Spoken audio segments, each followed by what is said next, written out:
Yeah, we can always go back later on when things.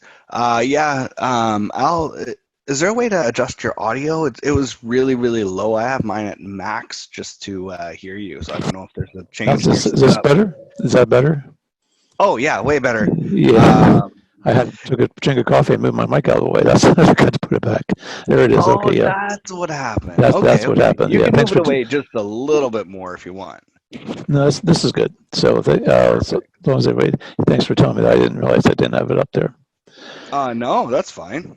Well, anyway, so right now this is our 15-minute chart. Actually, we had the alert right here at 7:15 this morning. It was ascending, so I drew the A from started from. We had a nice little trend going here. With even like this line here would have been a hit here a bit, but I just took it right from this area right here. I brought my upper trend line from the pivot high from the day before. We had this little breach of the uh, of the of the trend to our D. Try to tuck that in as close as we could. It came up. It challenged that quite a bit, and you can see this is a little stronger level up here where this blue line is. And right now we're just looking to see if it's going to hold for this trade. This is again the reach of this pivot low for the A is going to be our first target, and that's going to be from 1574 down to 1563. So that'll give us our 7 pips, maybe even 10 if we can get the break.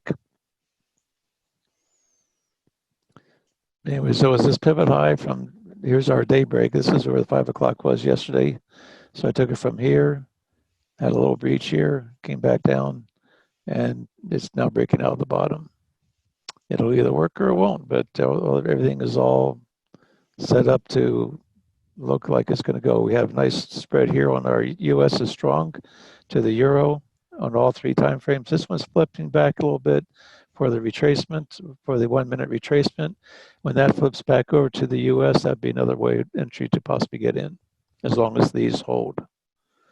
A lot of times I like to see where this thing will actually, when on the pullback, see where the euro is stronger on the pullback, having these maintain their position, and then when this flips back over to the U.S. strong again, that's usually the entry. And you can see right up here where the RSI is, it's coming right up to the 89 area. It's got a nice little hook, and all these are still hanging out to the bottom of the 64 or the 60% range. So all we can do is see. If it gets up and closes above this moving average, we'll be looking at possibly getting out of this trade if things start to confirm that it's starting to go in the other direction. And let me see if I can. So right now I'm going to go ahead and put this on a sell order for to sell. This is my demo platform here. The spreads aren't quite as good on this, but when this thing flips back over to the US being on top, I'll pull the trigger on this one.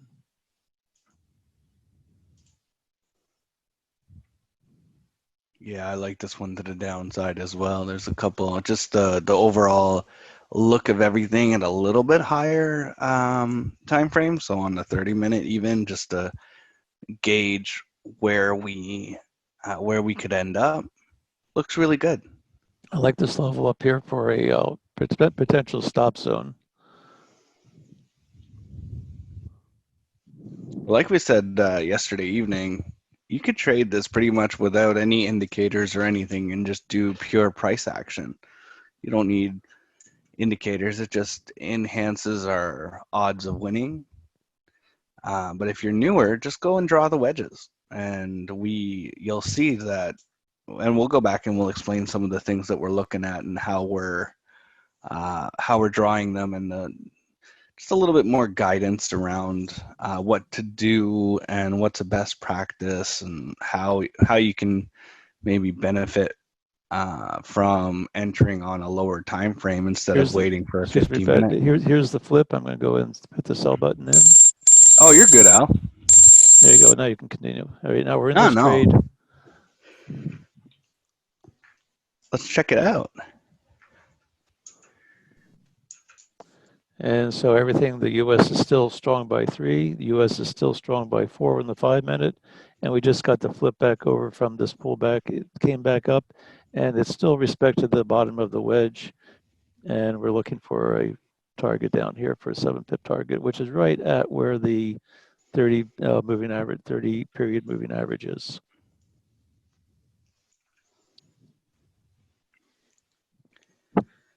This could be a good thing. This could be a nice little, this has all the makings of a good trade. If it doesn't work out, it's not that we did anything wrong, it's just that the market didn't give it to us. Right.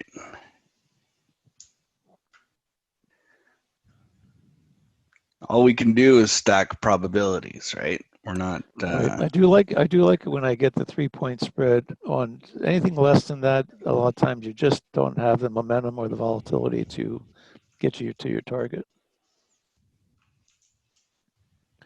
And I put my fib lines on, and there's now one thing on the Euro US. So basically, if it can break through this one, then we have 7 pips from here down to here. But you can see where the blue line was has a little bit. Couldn't get through the blue line. It came back up, retested that.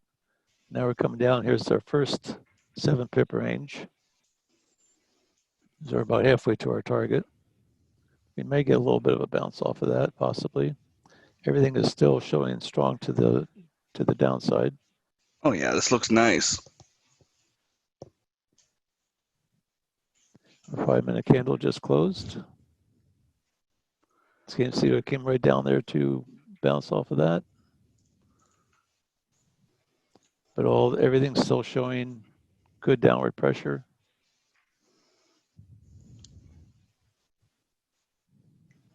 If this thing flips, if the euro flips to the top side on this 1 minute, I'll close out and take some profits and wait for a retrace back up into the wedge. An interesting money management that you can use is potentially just even use the 1-minute whole moving average if you wanted to get most of the move. That's a good alternative to 7-pip target.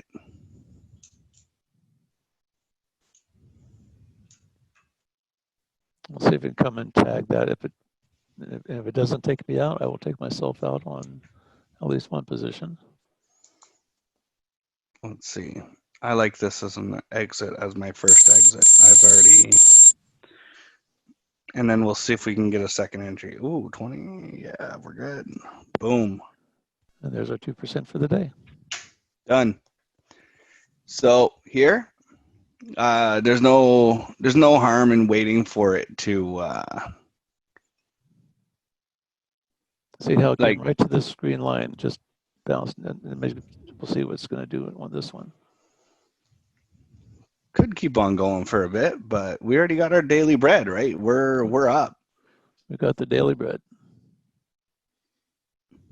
Anything more is just the gravy. Like we will be taking a look and see if we can figure out how to maybe take. I think there's a good chance the fact it has such a strong move earlier this week, it's going to start giving back some of those gains and some of those profits. So this may be one of those trades of the day that we may be able to track it and follow it down along the way, and we're going to work on that a little bit today. Yeah, all the moving averages, everything's lined up. I actually might take another position, just a smaller position, of course, but we'll see. So one thing I look at here is like this was our original stop before the wedge.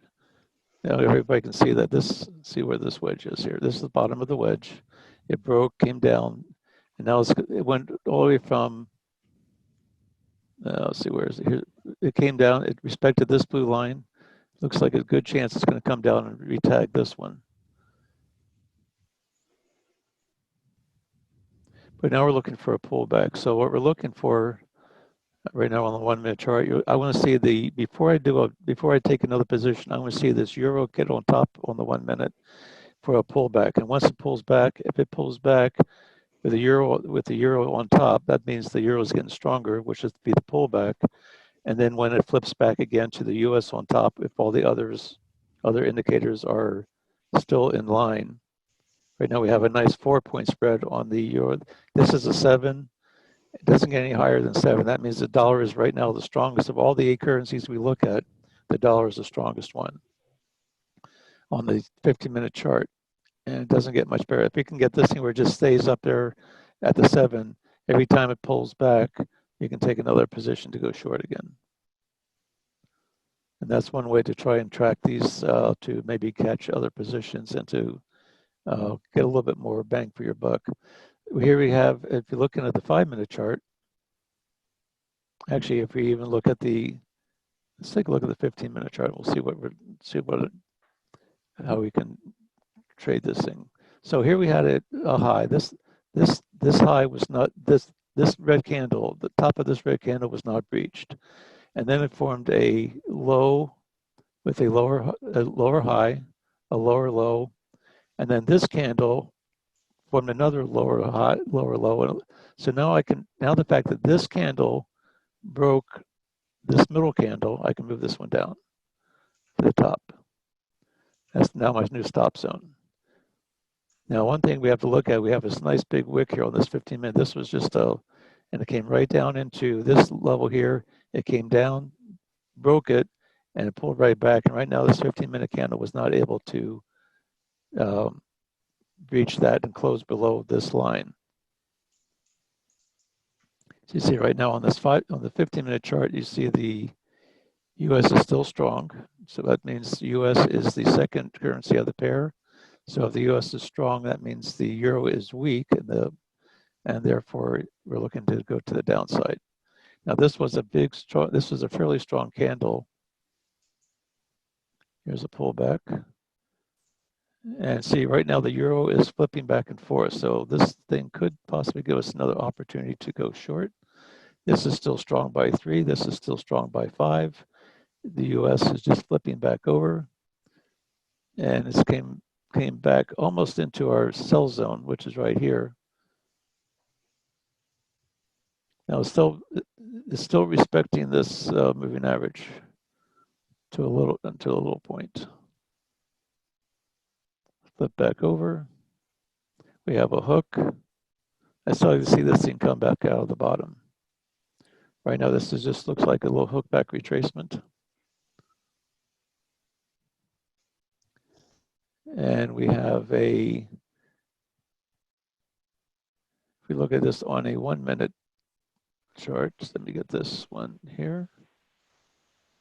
You see what I like is that multiple RSI right now, both of them went down to the bottom and then came back up, and then they're hooking back, right? That's pretty good indication.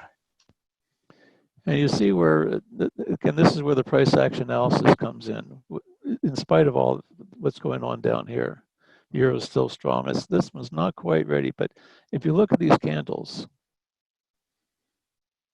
here's where we had our 15-minute high. Now we can probably move this thing down a little bit more to this pivot of, this is the origin of where this move came from, right up in here. And if we look at the 15-minute chart, this is where you kind of bounce back and forth between different charts. This was a nice big candle, came back up and retraced this. Actually, I probably like this area right in here a little bit on the 15-minute chart. This is the high it broke. So this is the last, this high have a new low, so we can probably move it over here. But right now you have this little wick on wick over. If you look at this 15-minute chart, I like working with the higher time frames because it just gives you a little bit stronger protection. But right now, this area right in here, we have the top of this candle and then the wick of the previous one. That's my stop zone. This is a lower time frame. You can see that this one's a little bit, I made this one a little bit smaller so you can see where the lower time frame is. And we have a candle right here. Let's see something here. We see this, if I come over here to the left, I see where this is an origin of this big move. And this is this blue candle right here. If we get a close below that, we may be good to go to the downside. But you see it came down, it wicked everybody out. And now if we can get a close below here, especially a 15-minute close, that would be nice.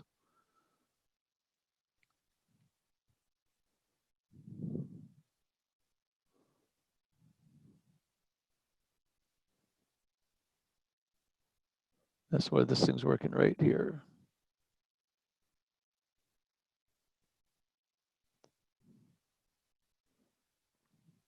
So let me see where this thing is. This is it right in this area.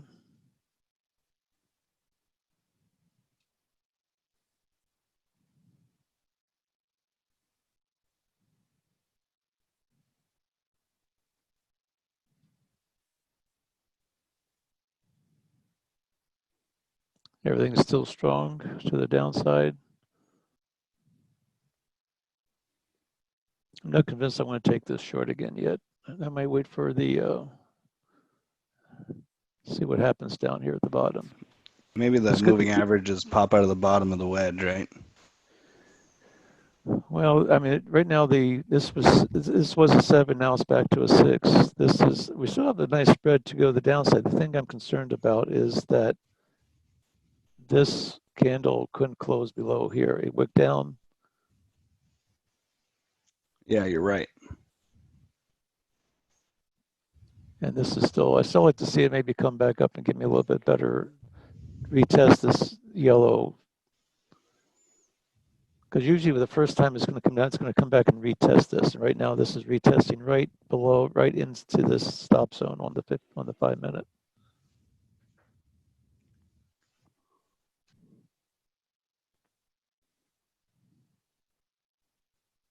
I'd like to see a little stronger pullback. I want to see a pull back to this yellow line before I come back in.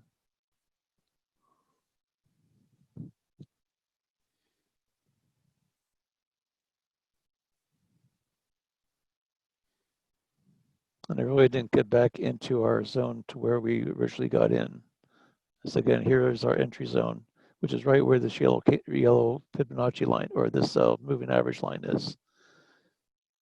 And so I'd like to see a little stronger test of that.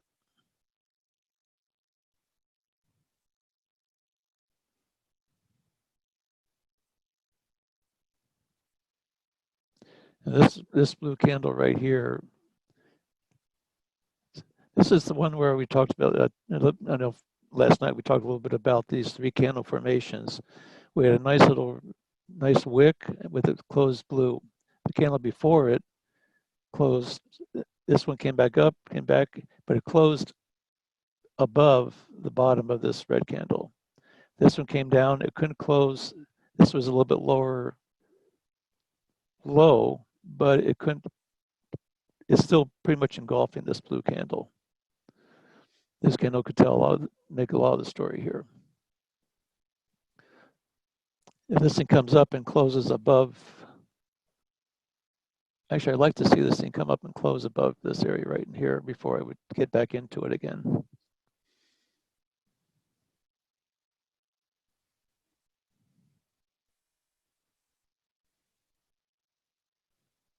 As you can see that right now with this candle, we have here's a low. This low broke this blue candle. So that means that this move was stronger to be able to close this out. This one came back up and retested this area. I'd like to see another retest of that. Because right now there's buyers, this big wick on this blue candle, these are all buyers that came in.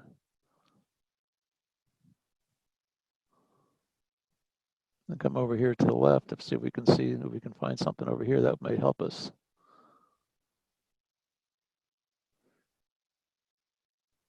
Hey, imagine that. Look at this right over here, bottom of this blue candle. This is another zone that we're looking at right here. This is where price is rejected from down below. This is where this move came from. Do you guys see how or why we don't like staying in the trade too long? Because if you would have stayed in there, you would have eroded quite a bit of pips, right? If you get the bottom, great, take your profit and then look for a second entry if you want to take the trade again. But try to get some pips in the bank as soon as you can. It just kind of helps your mindset, right? And the big thing is don't try and chase the trade. Once you're in the trade, make it come to you. Make it tell you, you know where you want to get in. I want to see you get back into this back into the zone, or at least to tag this this 5 minute moving average, this 13 period moving average.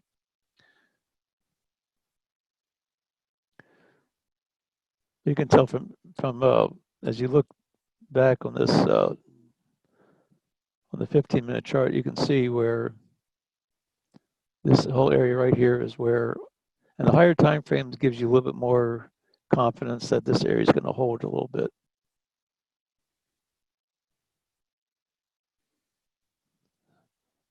So right now, this candle here is the one that has the lower high and the lower low. So I'm going to put this, it would have to break through, it'd have to take out this candle to the upside before it would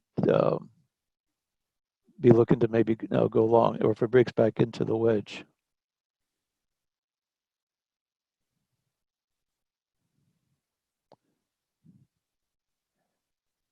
And what I'm also looking at over here is where this pivot was right here. This was a low. So this is where this zone right here is where the next zone that needs to get through. Here's the bottom of this nice blue candle that went up. And you can see that this is pretty much respecting all of that area.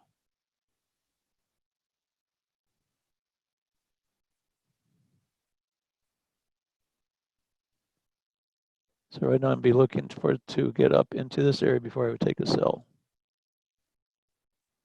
And that'd be the, let's see, background red,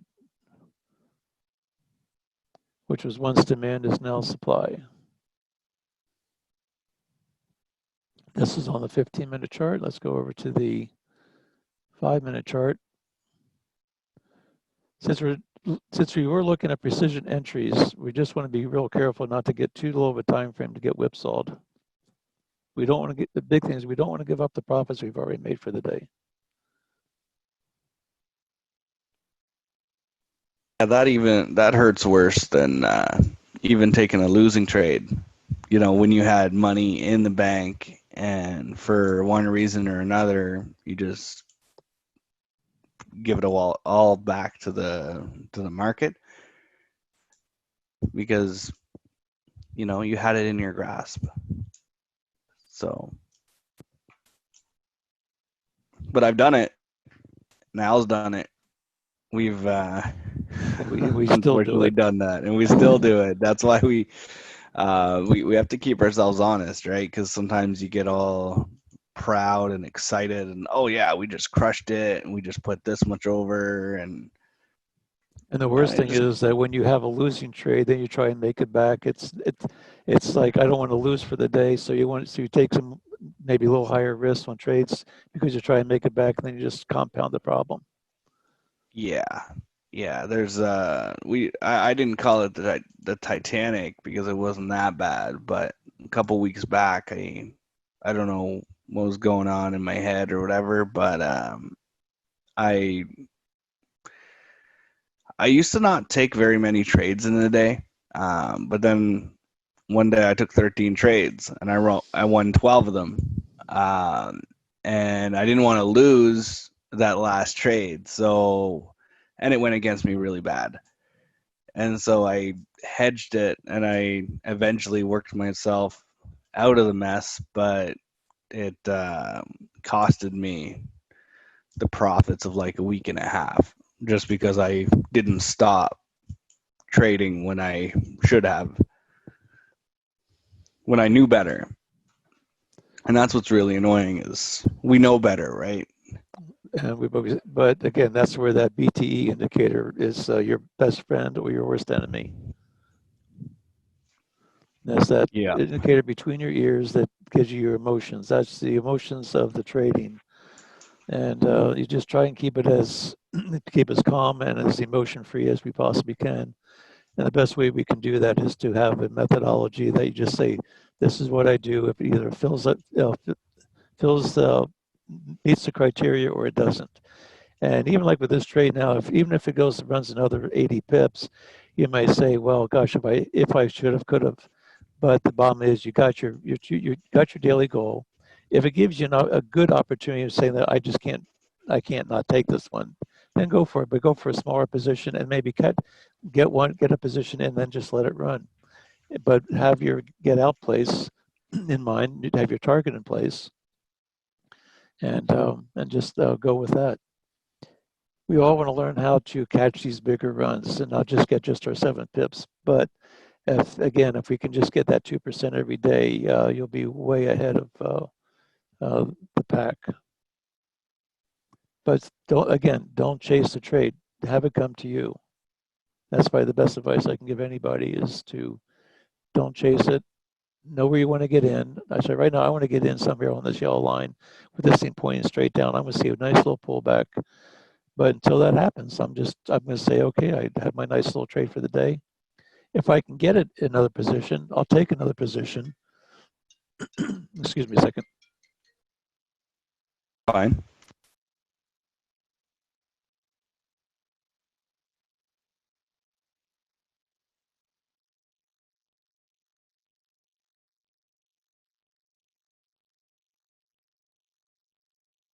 So beyond that, if you guys have any questions or you see anything interesting that you want to take a look at, or while we're...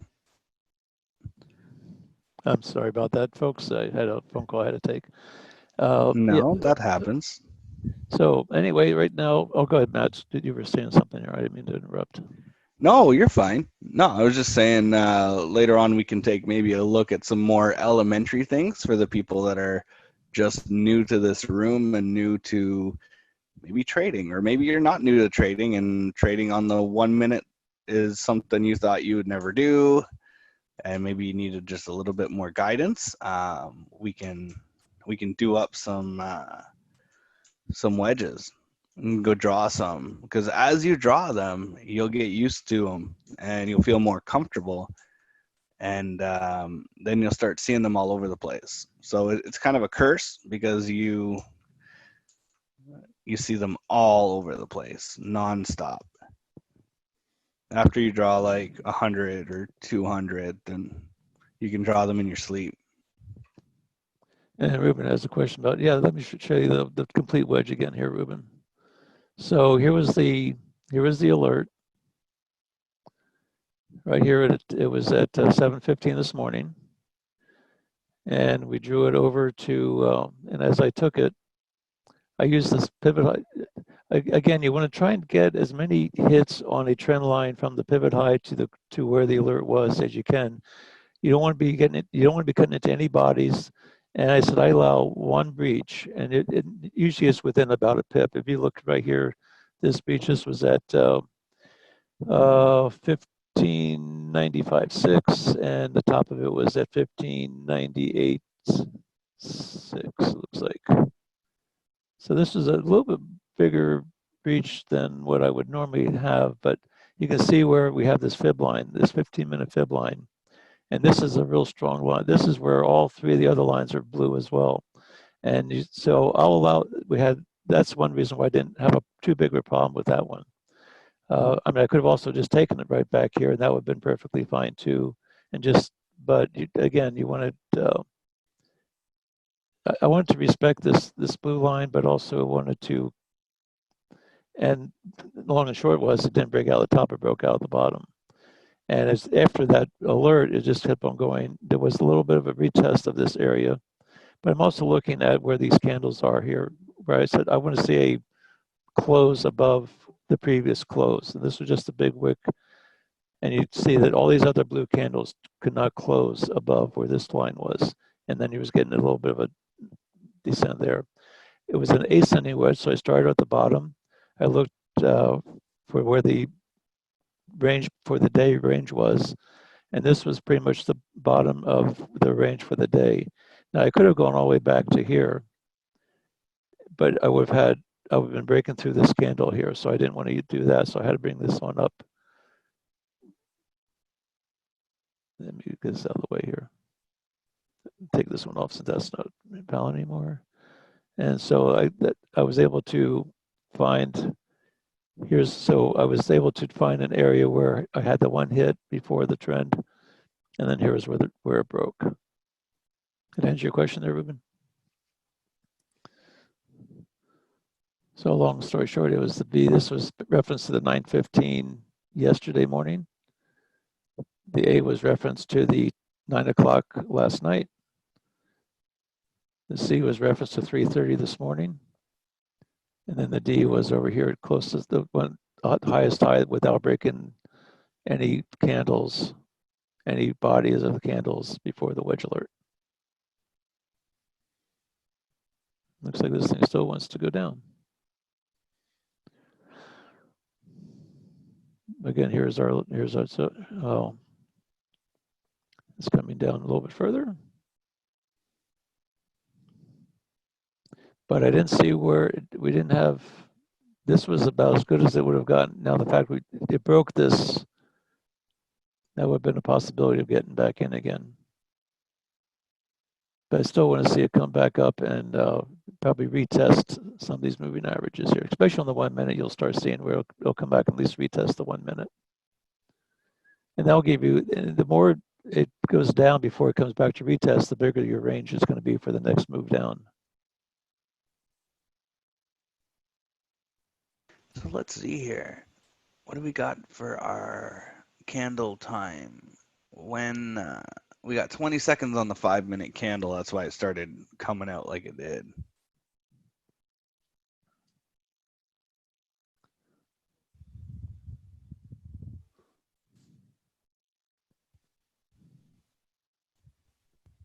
Let me reset my target zones here.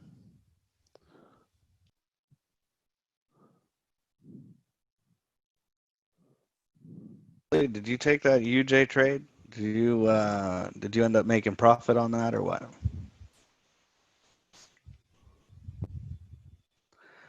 Oh yeah, let me check the Q&A section. We got a good crowd this morning. It's exciting.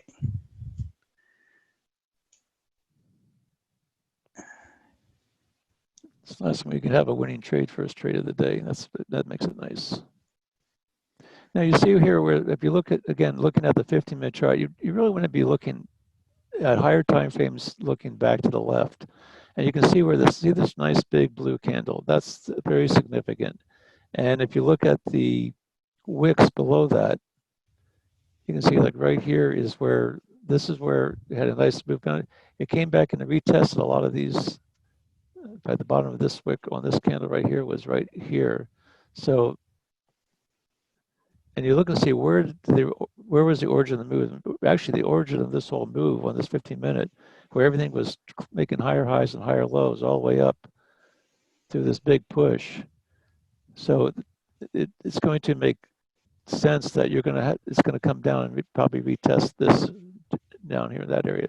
But right now, this is the wick we're looking at. It was fighting to get through. Once it gets through that, it could go all the way down and retest this area right in here, the bottom of this big blue candle. So this is another area that we'd be looking at for a target. So I just got out of my second position there. So we put a couple pips in the bank now, and we'll be waiting for it. I won't take another trade unless it comes back and interacts with the wedge, because if it's going to go down like it could, we need a bigger swing, like a slingshot, right? The harder it pulls back, the further down it can go. Ruben, you have lots of questions. I'm really excited for that because I love questions. So after we're done messing around with this trade, we can address all those.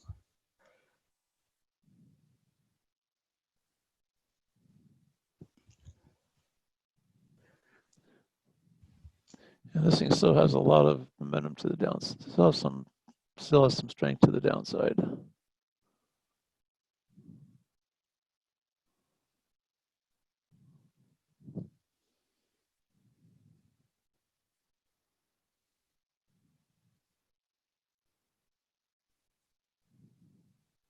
I personally would like it to take another 50 pips to the downside because I got a couple long-term positions that have been sitting in drawdown for a little bit. So it would be probably pretty beneficial. This high that Euro USD has made, it hasn't done that in like a couple years at this point. This was a very, very crazy move. So we're not forecasting anything, but it's time for it to come back down. I say it was such a strong move the other day that it was so strong so fast that it's a lot of times when it goes up real hard and fast, it comes down just as hard and fast. Or Absolutely. usually it goes back slower, but it still goes back.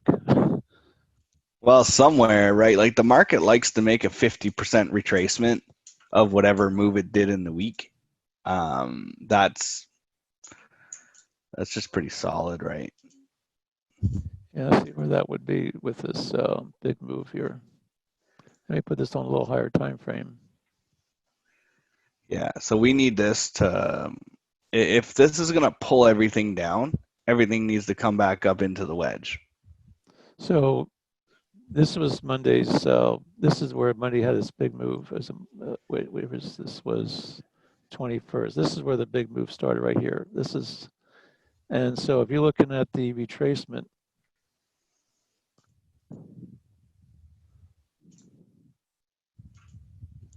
let's see. Yeah, we're looking for. This is Thursday, Wednesday, Tuesday, Monday.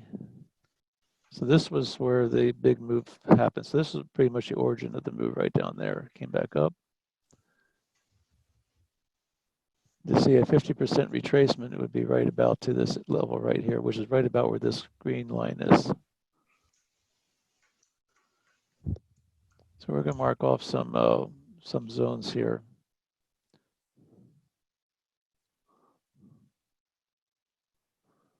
I like this zone right here. I think we'll probably get a little bit of a bounce off of that. Let's see, that would be right at the 40. This is right here is the 40% retracement. So this red candle right there would be an area to be taken consideration. I'll mark that another Anyone target. still in this? Oh, why do I love questions? It means that there's interaction. It means people are paying attention to what we're talking about. It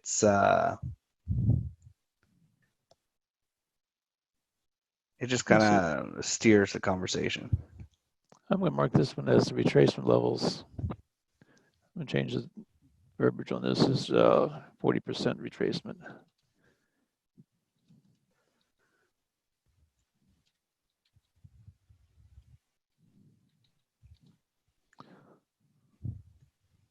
Okay, so Sally took 5 pips on you, Jay. And here is the 61.8 retracement right here.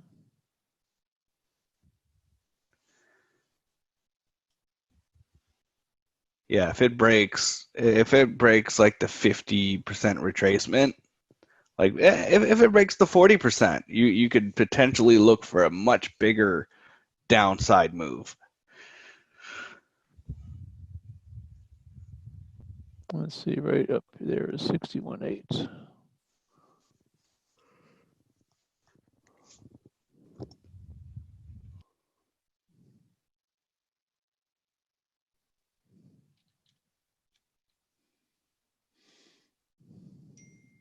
And we're just going to lock this in place. This is all the retracements of this big move we had this week. We'll take that off. Come back to our 15-minute. See where everything's are at. See if anything's giving us any opportunities to get back in.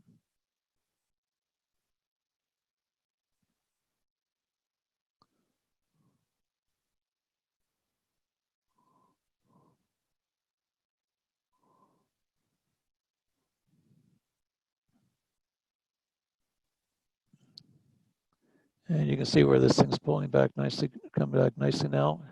I'm going to be looking at this area right in here for a possible entry.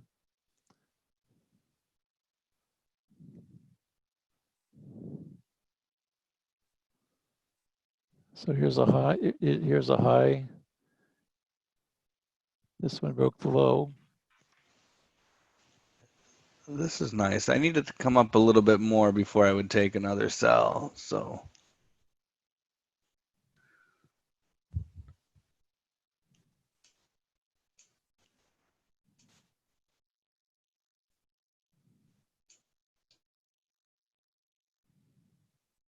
So here's where A is.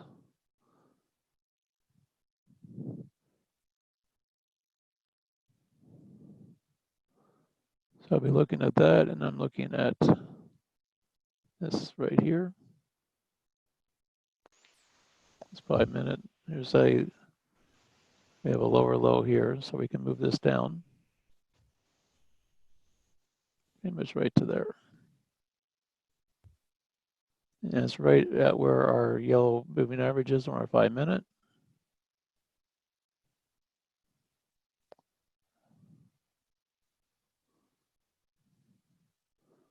I'll still keep this in play. This is, again, this is the zone where the wedge, we're left for the wedge. If it comes all the way back, it could give us a strong, this is where you can get yourself into trouble. If you don't know where some of these zones are, it can just blow through some of these.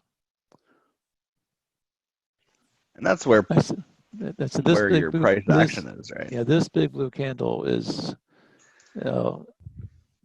something to be reckoned with here.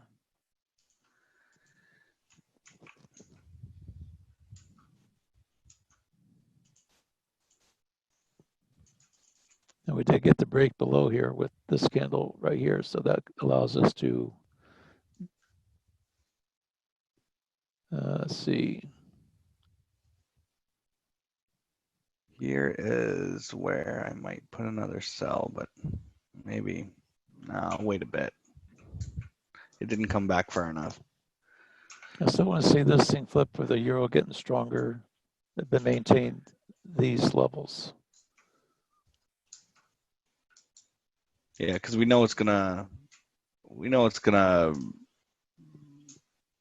euro's gonna get stronger at one point or another, right? It's a good identifier for the pullback.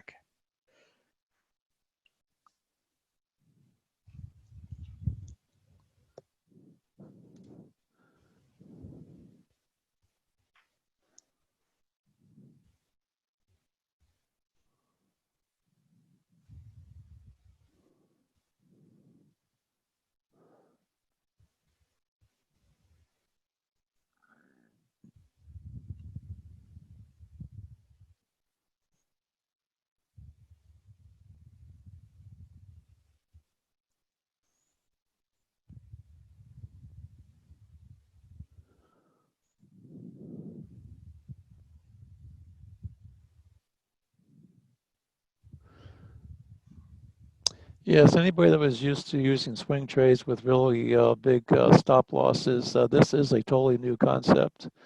And swing trading, you pretty much need to have those big swings. But if someone would have told me 2 years ago or a year and a half ago that you can trade the forex with a 10 pip stop loss, I would told them that they were crazy. But we're doing it every day. And what you can do, the factor is that you can take larger positions, and there's a lot more 7 pip moves a day than there are 70 to 100 pip moves a day. Oh, significantly more. Significantly more, and they're a lot easier to catch, right? So you do have to take the time to get used to entering on the lower time frames and figuring that out.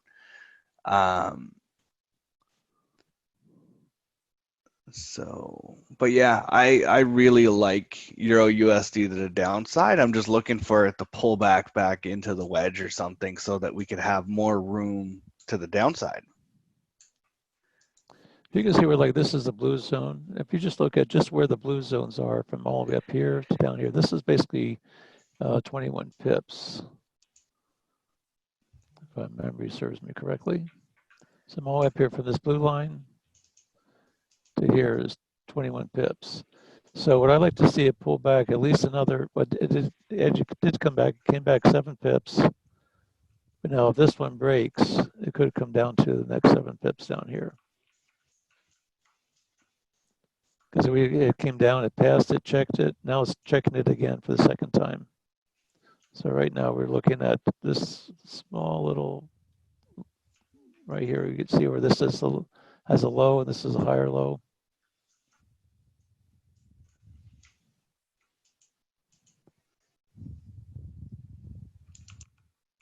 And this one's hooked, this one came down to the 89, it's hooking back up.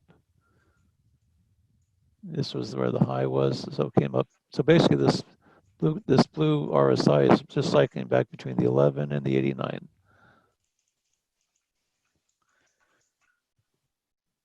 So, and also if the RSI comes back up into there and hooks back again, it could be a good sign as well.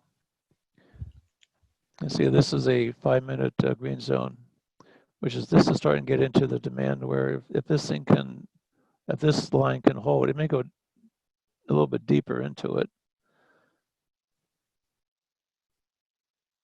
This would be let me see here, let me find the other one.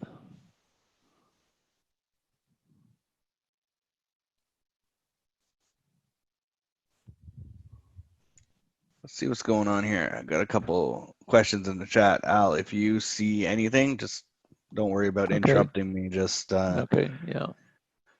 All right. So, could you show the complete wedge again? I drew it differently on the Euro USD. However, I had a 7 pip take profit on the breakout, and I'm trying to understand what I'm doing different. Not wrong, okay?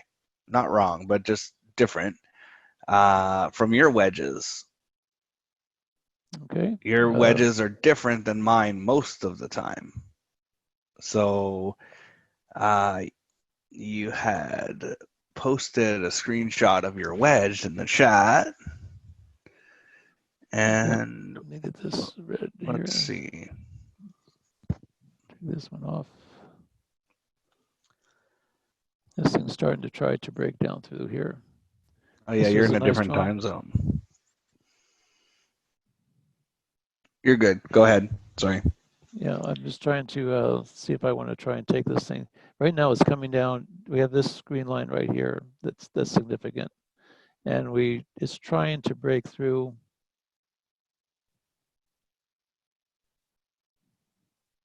I'll address the question here after we get done with this little part right here.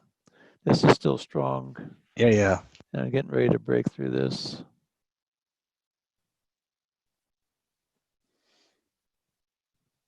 This would be the next target, which is coming right down into this zone right here.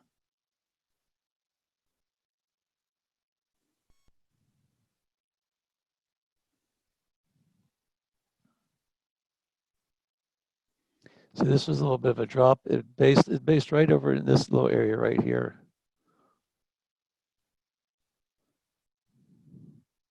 And usually when you get a basing right over one of these fib levels, so here's like his drop. This is what we call kind of a wick over wick area right here. Look on the 5-minute where it came down, it wicked down, came back up. But it's also where you're seeing a little bit of a basing coming in.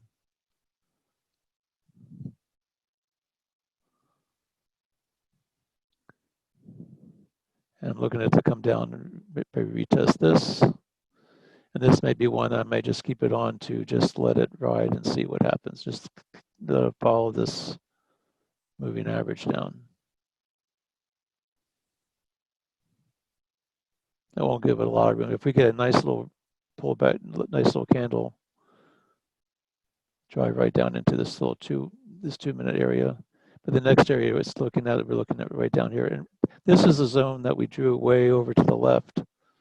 This is an area where the buyers were starting to come back in again. Now we're talking. Check this out. This is good.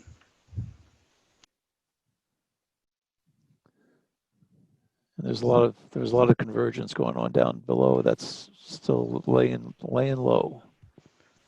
Yeah, for sure. So Mariska's in our room this morning again. She had a really great comment, and it really put a smile on your face. Very busy woman. Head of compliance and whatnot. But she says your sessions are often the only time for me to have some dedicated time where I can get my pips for the day and learn a lot and take my trading to the next level. And yeah, pips for the day are made again on Euro USD. You know, people are winning, and that's pretty substantial. And if you're not at the point yet where you're winning like this, just stay plugged in because you'll get there. You didn't come out of mama's womb doing technical analysis and trading the forex and drawing trend lines and wedges and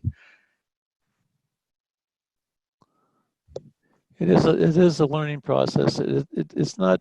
No one said it was going to be easy, but it is. But you stay consistent, and uh, you'll get there.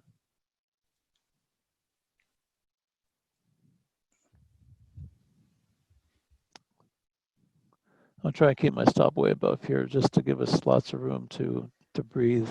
All these moving averages on these higher time frames are just pointing straight down, which means they're not ready.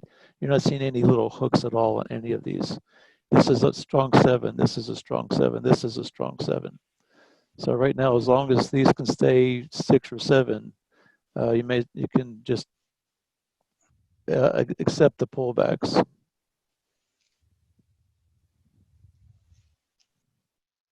This could be one of those where you have one small position, but you can maybe catch those extra.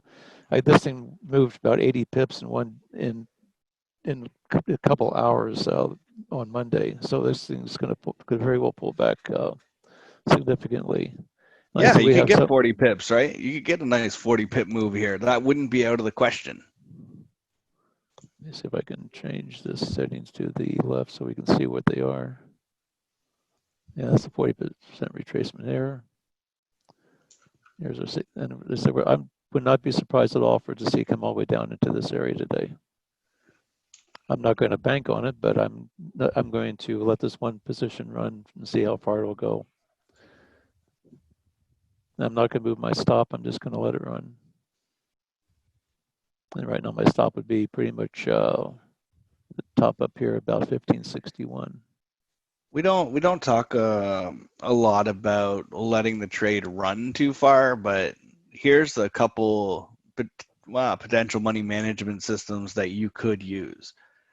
You could throw the 5 minute hold moving average on your chart and put an alert when it flips, and it could send you a message on your phone or whatnot in TradingView and say, hey, it's time to get out of the trade. The reason we like the whole moving average is you get like 77% of the move or 75% of the move from the origination of the move on the time frame to the time that the whole moving average flips. Now that's average. Sometimes you're going to get 50%, and sometimes you'll get like 95%. So it all depends on the market. Now, on a 5 minute whole moving average, pretty solid. It will flip every once in a while.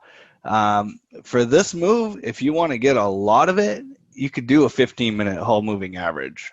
And if your stop is into your wedge, you could potentially let this run for a bit until the 15-minute whole moving average flips. Maybe later on, we can show you what it looks like on a chart and see, like in the past, how much of a move the 15-minute whole moving average can actually provide to you. It can provide anywhere from 50 to 100 pips before it actually flips. But you're going to have to take it's a much longer trade. So if you just want your pips and dip and whatever, don't mess around with that one. Just take your 2% like we did today and move on.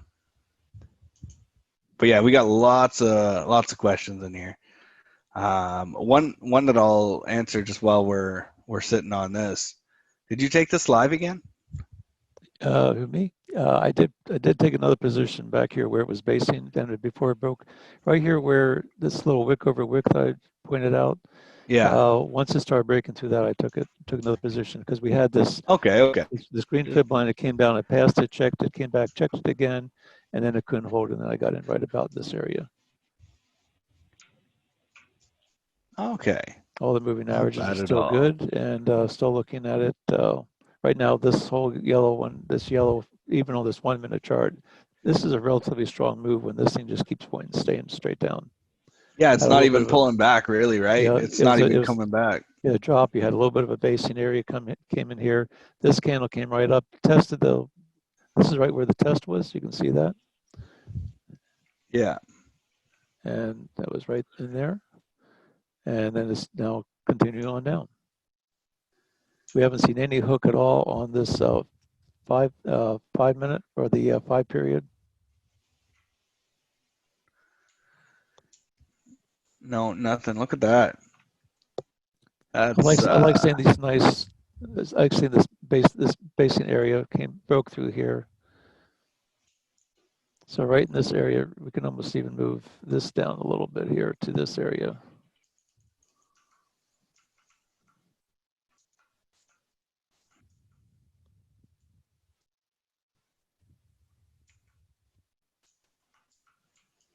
hindsight's 2020, right? If we Always. if we would have had an inclination that it would go this way, well, you know, person would stay in the trade, but you don't worry about the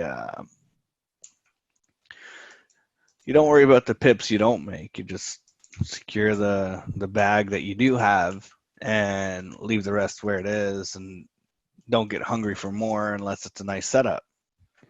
Now, so this one was broken. Now this line right here is the one that, so we can take this one off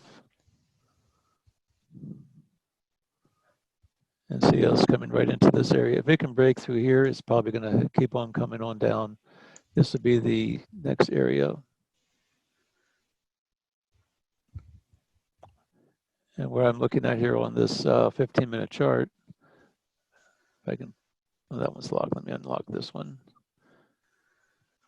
We have this pivot low, and this was, the area was actually right. This candle got reached here, came back, retested it. I like this area right in the root here where they have this red candle that first got, this is an engulfing candle. So right, this area right in here is where I would be looking at possible target area. But right now we're in this zone right now, and we're going to see if it's going to blow through this one or not. The euro is probably going to start getting a little bit stronger right around this area. But we still have sevens on all, which means right now the dollar is the strongest of all the 8 currencies that we're looking at. The dollar is the strongest. So anything that pops up for the with the U.S. pair, you would be trading right now. You'd be trading in the direction of the dollar.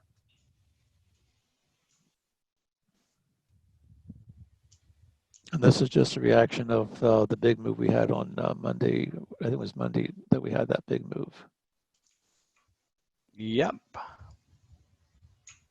And see how it's starting to reject this area right in here. Came down closed. But now this is a nice strong move down. Got a little bit of a basing going on in here.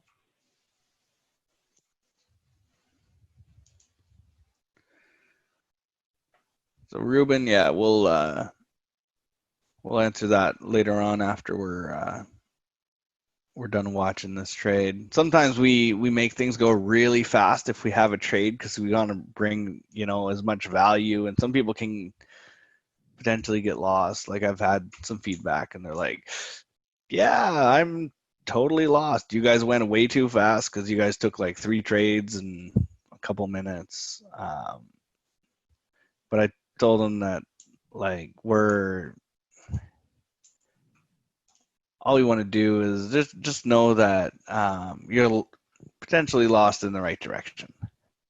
You know, we're not going to let you sit on a limb and go down a rabbit hole that you don't need to be going down. See how this whole area got rejected.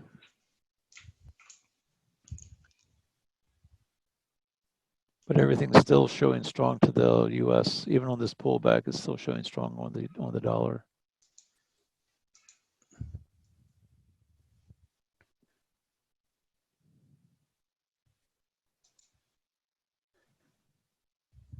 Yeah, it Coming back up is. is retesting the 13 moving average. Coming right up into this little supply zone. Came back up, starting to hook again.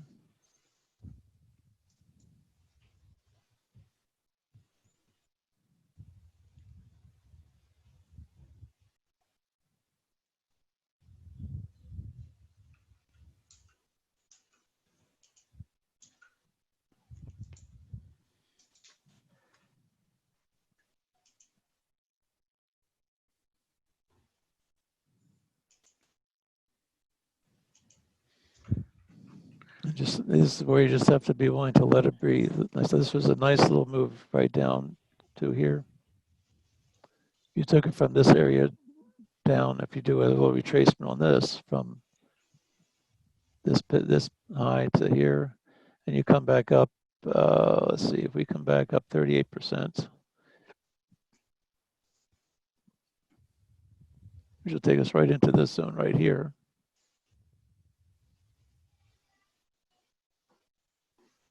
We'll see if that holds.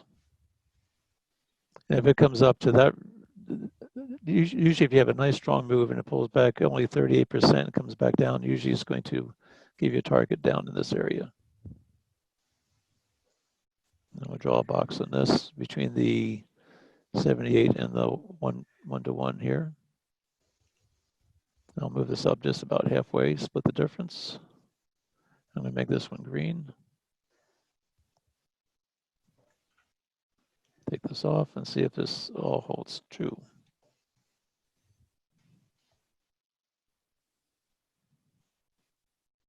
All right. Holy smokes, we got to catch up to the messages. Just a sec here. You all right if we address some questions? Yeah, and stuff? let's address some of these.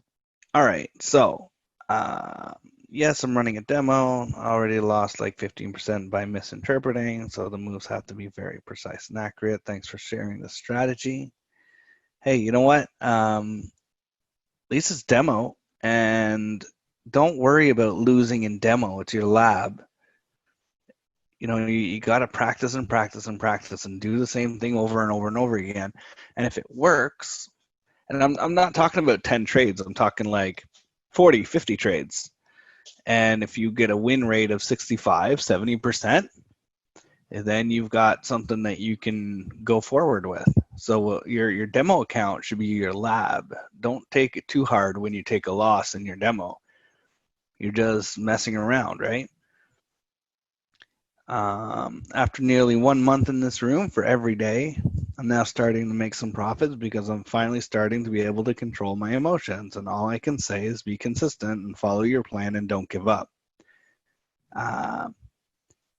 So how can we get the RCS indicator? I know we already asked it a few weeks ago. That is a work in progress, my friend.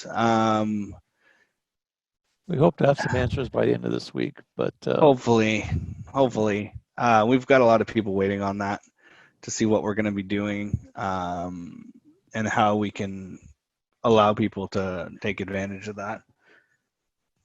There's a lot of red tape that has to be. There's more red tape than there should be to deal with that. Don't want to get into all of that right now. Let's see what else we got here. This is a nice strong little pullback here. We have the euro right now. The euro is strong to all three. These are still sevens. Still have a spread by 3 or 4. So right now this is a pullback, and we're just waiting to see for this thing to flip back over to the US on top again. Yeah, we could have a nice hook back right here. Let's see what happens. There's a lot of downward pressure, so depending on how high this comes up, could maybe even take another entry.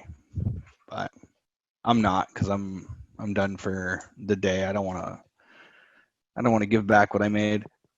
We have a little bit of an area right in here that looks like it could stall. We have this little drop. We have this nice little candle area. We have this red. If I can draw it here. So right Ruben, here. Clarify a little bit what you mean by I try to avoid taking session breaks into my wedge. Just explain a little bit more what you mean. You mean you don't draw them on there, or do you try to draw your wedge outside of those?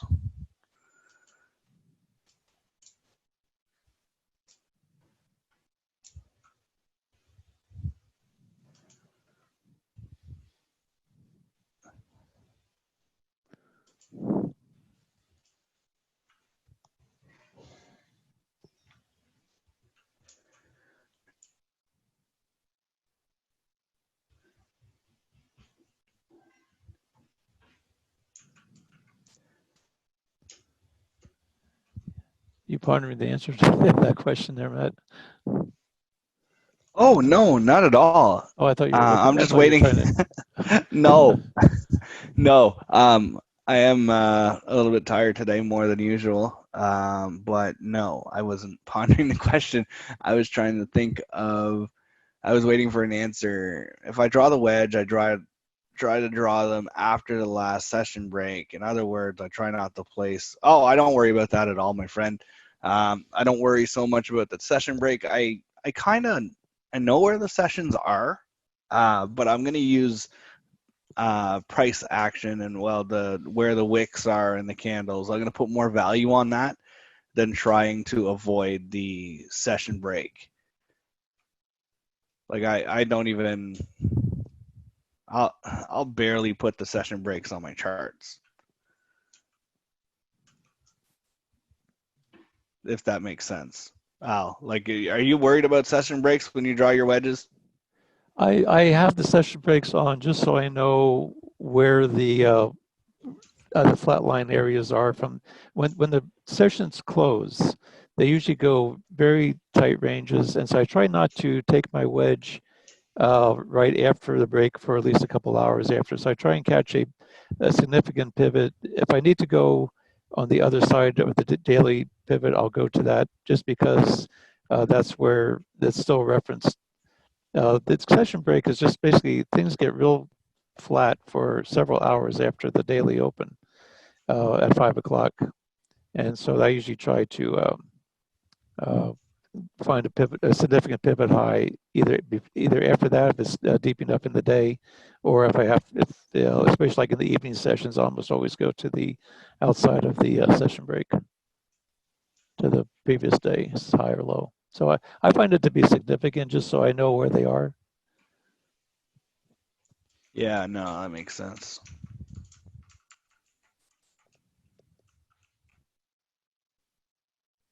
See, like this layer right up in here, you can see where right now it came up to this green line. It's testing it. This is still strong. Right now, we still have strength on the 15 and the 5. This is still showing strong to the upside, so we may still get it's like a little. Uh, if this thing comes back up, and if it comes back and it turns around, it will probably retest this area down here.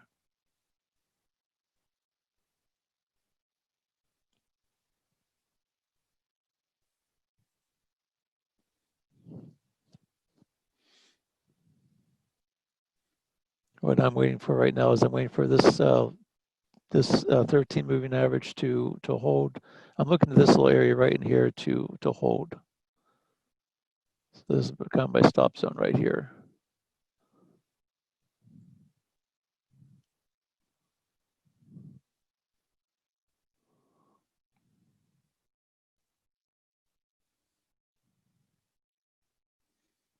And we also have this 30 period moving average that we're looking at.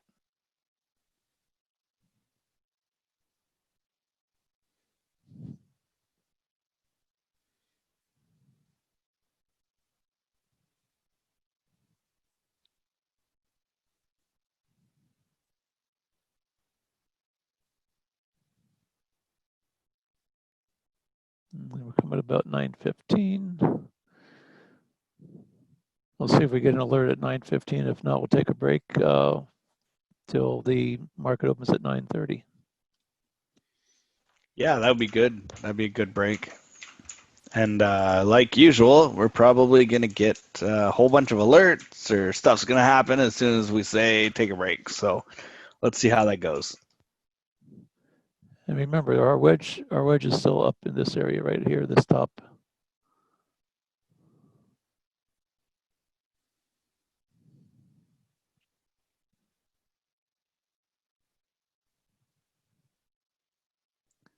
Let's see how strong has this pullback been. It could very well come up and up another 21 pips here. This is a strong pullback.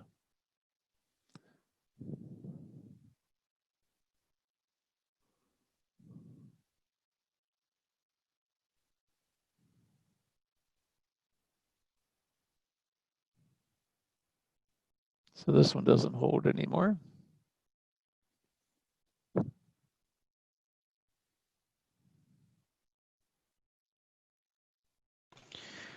Yeah, if this comes back and tags the wedge, that is a very significant point of interest. Yeah. Very significant.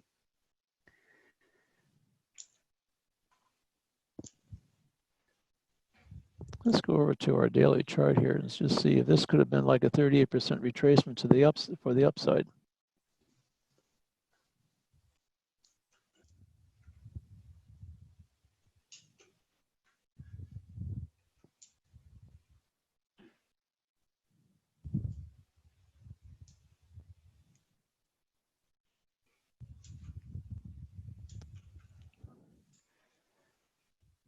Let's see what this one is.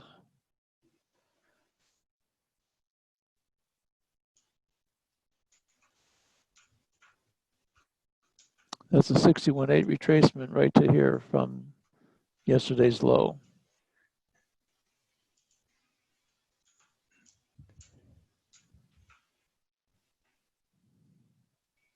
Which means this thing could be ranging.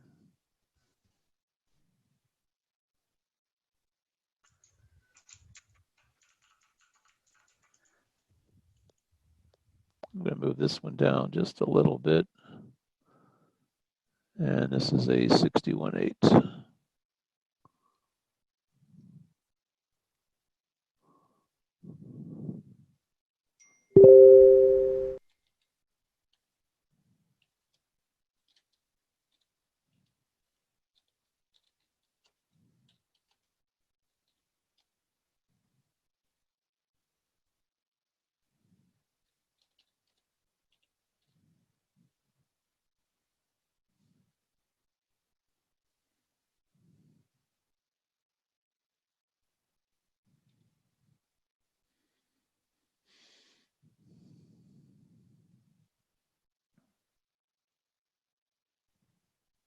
So right now we have from here, this is a wick. I just take this one off and just put this right here. Here's where we had it down. This is right where the wedge broke. We had a wick over wick. It's coming up to retest this area right in here.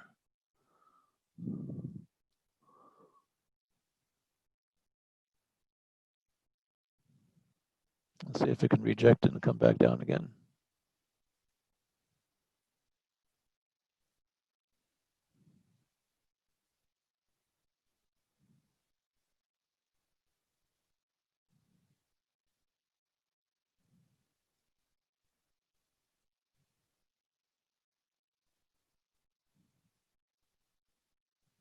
Let's see it bounce, coming in, bouncing right off the 62 off the 1 hour.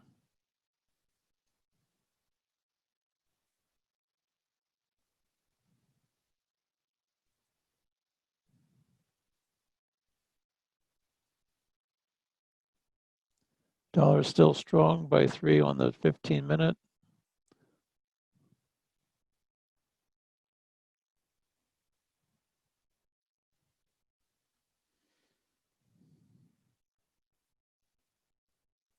It's retesting the, right now we're getting the consolidation on the 1 minute with the, all three moving averages are all consolidating right at this trend line right here.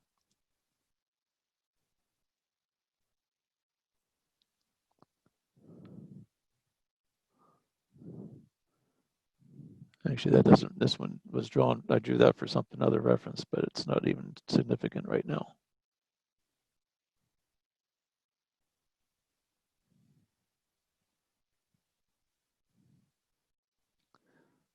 This was a strong pullback.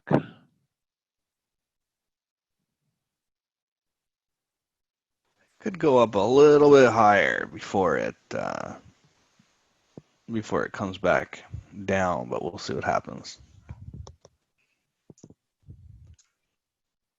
It will come back down though, guys.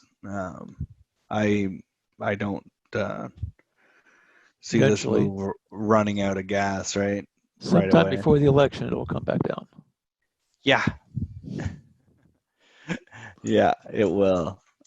Someone's going to make some kind of announcement of some type and boost the economy and make it look more positive than it kind of is at the moment. And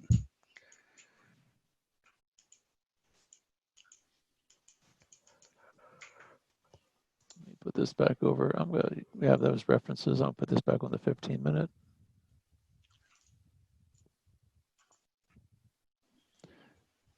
I'll tell you what, let's go ahead and take a break, and I'll be back for the, let's be back at 9:25 so we can catch anything that happens at 9:30.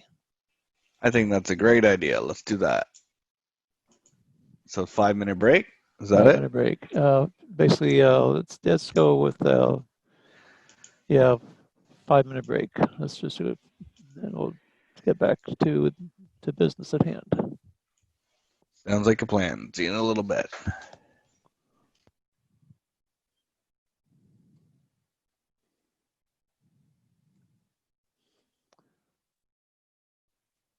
Okay, we're back.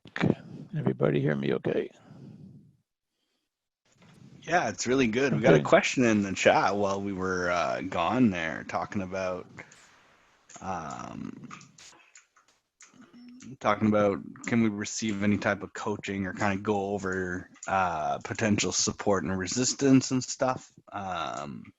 Doesn't seem like we got any alerts or anything. So, and Euro USD is consolidating where it's at. So that would be. What do you think? Yeah, we can do some little coaching here. Right now, we don't have any, like I said, there's no new alerts that we know of. And let me just double check it here real quick. Nothing new since 7:15 this morning, basically. Actually, let me double check that here. Get a refresh on this.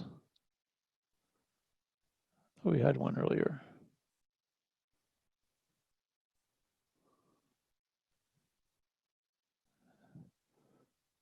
$7:45 was, yep, that was the last one we had. So, yeah, so go ahead and let's ask away and see if we can answer some of these questions here. Right now, there's nothing going on right now on this. Yeah, no, that'd be great. So let's talk a little bit about potential support and resistance. But before that, let's deal with Ruben's question. Could you please show the complete wedge again? Okay. Do it a little differently. We could start from there, I think. Okay. I'll tell you what. Let me just take all this. I'll leave this on here. But I'll see how should I do this. Let's make this real big. Here's where the alert was at 7:15 this morning. And here was the session break. We talked about this a little bit earlier. Here's the session break. This is the 5 o'clock of yesterday's close. And you can see that it was real flat. There really wasn't much going on from 5 o'clock to almost, let's just say 9 o'clock last night or 11 o'clock last night. It was pretty much in a, the range of this was pretty much a 13 pip range from 5 to almost midnight.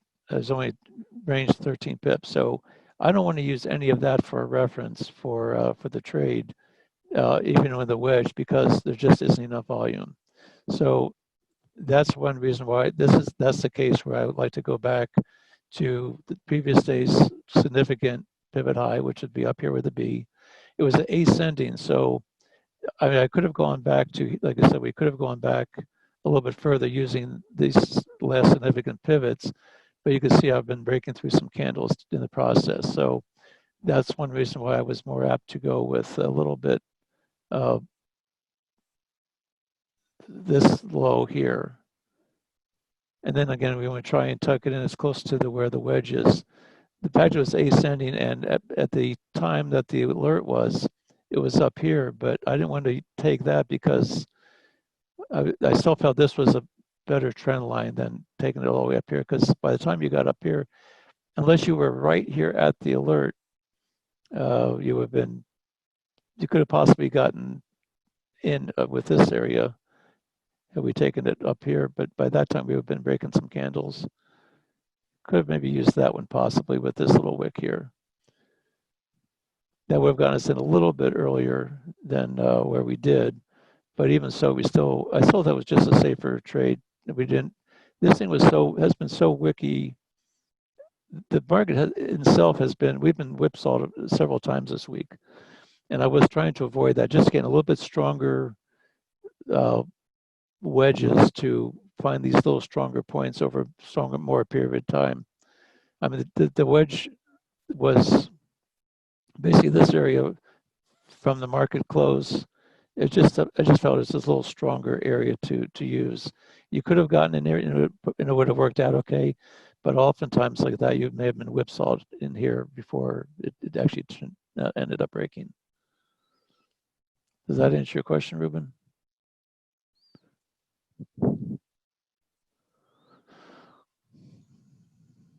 Okay, so support coaching on support and resistance levels.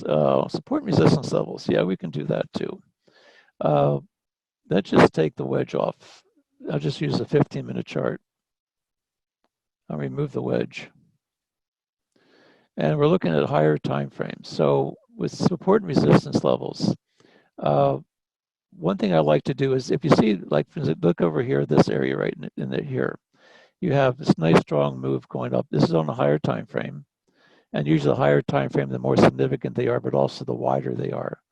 So if you look at, let me just take this, let me just draw a box here. And if we take this last blue candle on the upside, and we take the full range of this candle, and once you get, this is the highest high, this is the close of the highest high right here. Once it breaks, once you get a red candle close below this last blue candle, that's starting to significantly indicate a trend direction. So what's going to happen is it usually comes down, breaks, and it comes back and retests. And this is where it retests with this real strong candle, but it couldn't close. And so that's generally where you're going to start seeing the top. So this is a significant high. So you can take it up a little bit higher now, since we've already determined that's where the high was. This is our new support level right up here. And you just take it all the way across. In retrospect, if you have, here's a move down with the red candles. And so this was the last significant red candle. So here's your red candle. Here's the full range of the red candle. The blue, you had a blue candle that came across. This makes this area significant. And as you can see, it came back and retested it right in here, just before the close yesterday. So you can take this, and I like using the top of the red candle for the break to the upside to close, or on the bottom of the blue candle for the break to the downside to close. So from this area right here, this is a significant area. From this is from yesterday's demand area. And you can see that this area was tested, came back up, it tested again, and that's where it took off, and then it retested this area. So this is the upper range, this is a lower range. But now that this was demand up until this break here, now it becomes support or supply zone. It'd be supply, this would be resistance, this would be a support down here. Same token, all the way down here, you can see where this was, the red candles came down close, and this is why I can use this area, and I mark this area off as our new demand zone.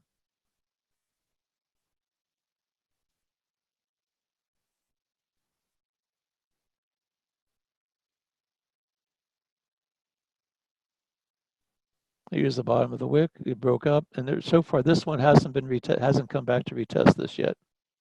This one is, it's testing this area in here, but this area hasn't been tested yet. This is where it started back on the 22nd. So I'm gonna mark this, make this one green.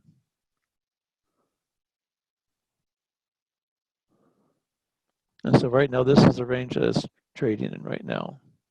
If this breaks, it's gonna come up and retest this. Does that answer your question? So basically what you're looking at a higher time frame. You're looking at where you have the trend going up. Look for that blue candle that gets broken and then the retest. So right up in here, this blue candle, as you see, this is still this is where the high of this candle is.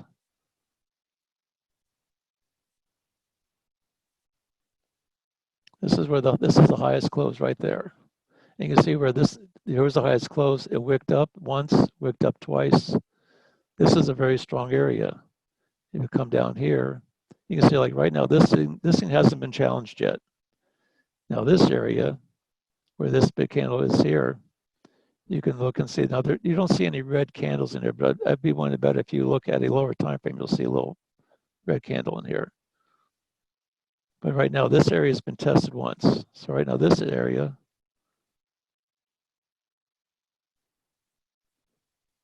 is our new little green area.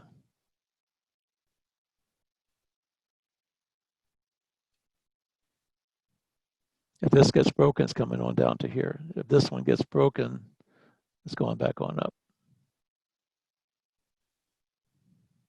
Yeah, this could be a little bit more advanced for some of the people that are very, very new to trading. If you're very new to trading, just watch, but don't worry about not understanding everything that's being explained here. Just if I was new, if I was like green and I didn't know a whole lot, what I would be doing is I would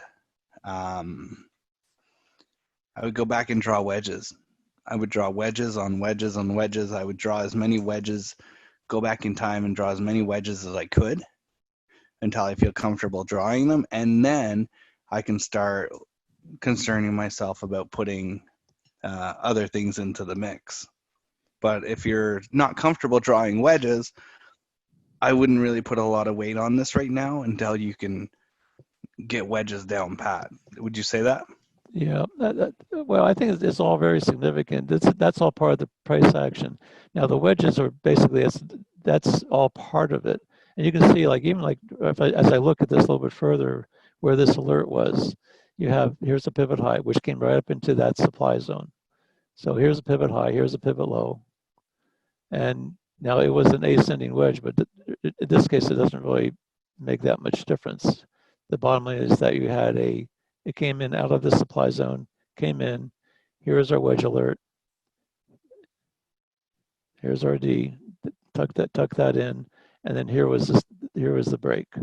Now this would have given us a little bit earlier break than what we actually got, but it's not that much different because if you look at the price, that's 1578 to where the entry zone was 1574. That's still only 4 pips. You would have maybe picked up an extra couple pips had you drawn it from there versus all the way down here to this one. See, you have gotten it maybe a little bit earlier, but the problem there is you still didn't have, and you had all your moving averages in, but they weren't in the right direction. But now we had the break of this 62 on this orange moving average, and now it's basically coming up to maybe retest this area right in here, which is pretty much right where this thing started.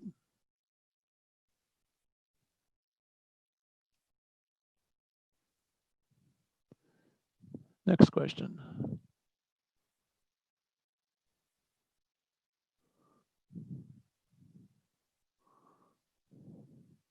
While you were addressing Ruben's question, he was actually on the phone, so he came back and he said, all I hear is, does that answer your question? So he's gonna try to catch the recording or whatever. Yeah, catch the recording. I don't want to go through that all over again.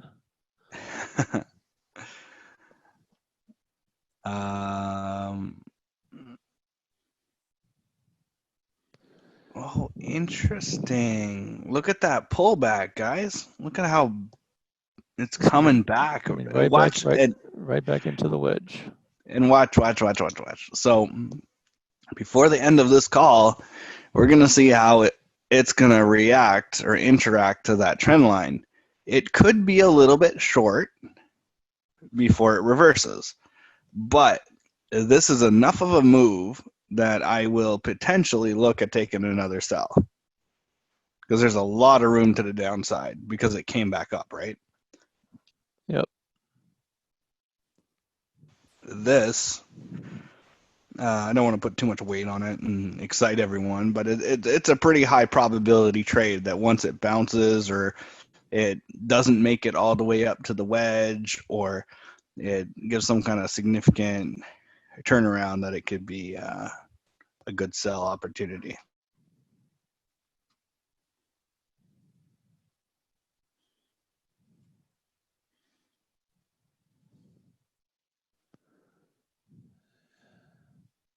I need to make a little adjustment here. Hang on just a second for me, folks. For some reason, my trading platform locked up on me.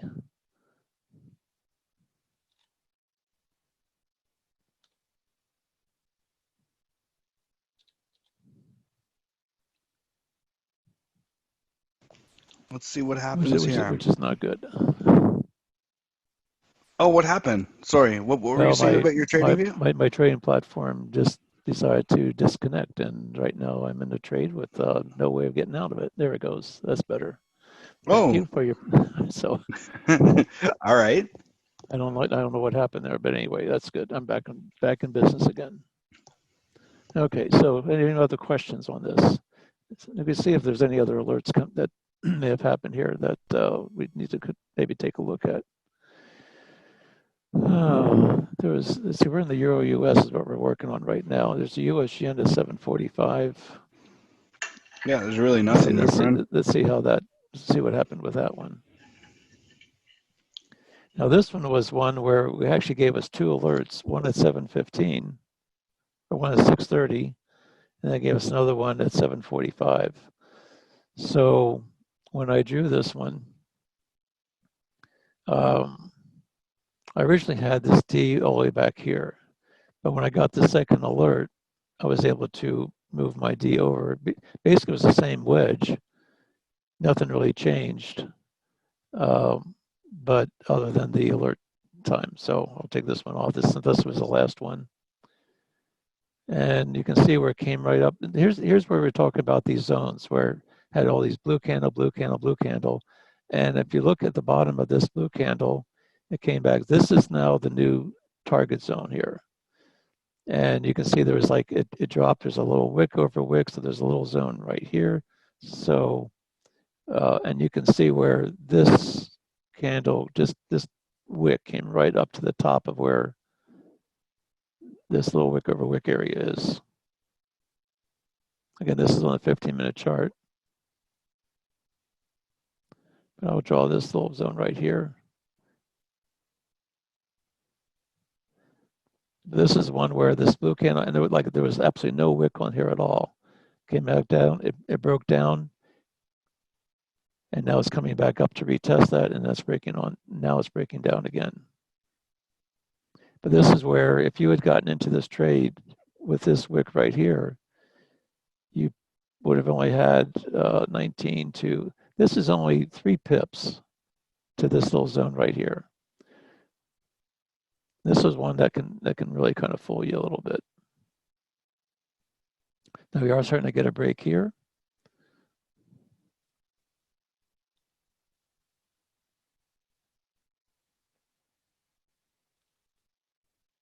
And I'm going to draw my wedge here. We're coming really close to the bottom of our wedge on Euro USD. We're like, what? Maybe 5 pips away.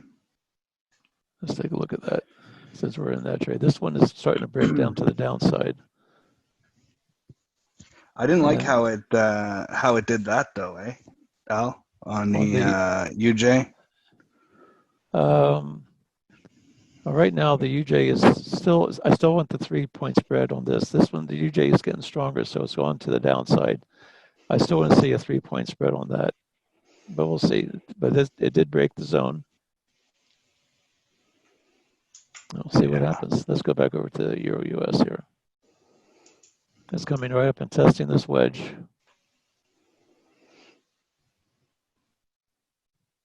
Remember, these are our supply zones up here, which is still inside the wedge. So if it comes back up, I mean, right now, I'm still favoring to the downside.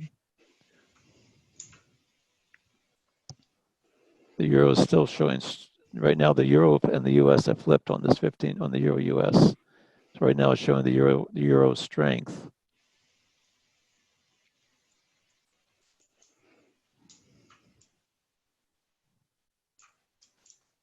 And we'll see what happens if it comes back into the wedge. If it comes back into the wedge, you're looking at, measure this distance from the bottom of the wedge to where it hits the supply zone. That's 11 pips. So it could challenge this little zone up above.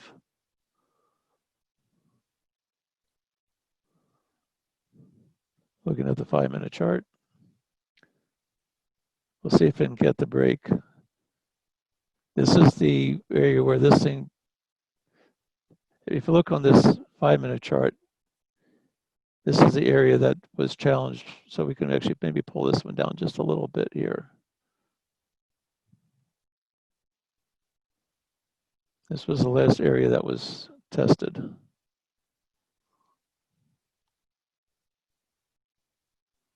And this thing could just stay range bound between this area right in here, between these two. Right now, if this area holds, we're getting a little bit of a lower high. And we had to break over here.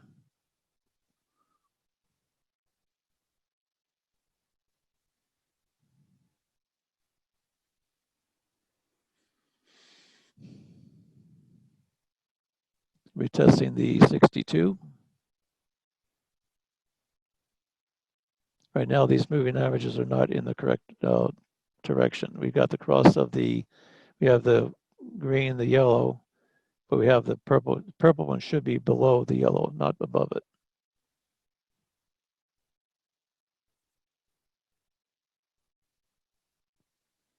And so this is coming right up into the wedge.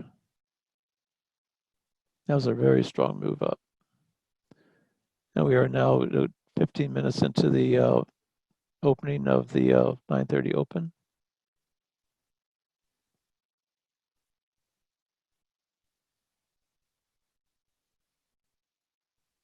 Here's where the open was. Mark this for a time reference. So we get a little brighter here.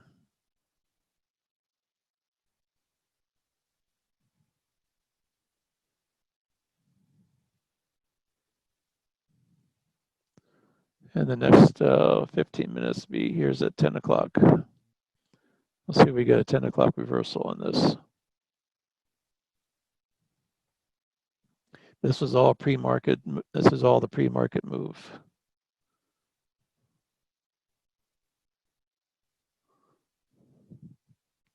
Be surprised if it tagged the bottom of our trend line to the pip. I would not be surprised by that, because we put this wedge right on the other wicks on the 1 minute, and that's why we like to fine tune it as much as we can so we can get these really clean bounces. On the 1 minute right now, it's like, what do we got? Maybe a pip away.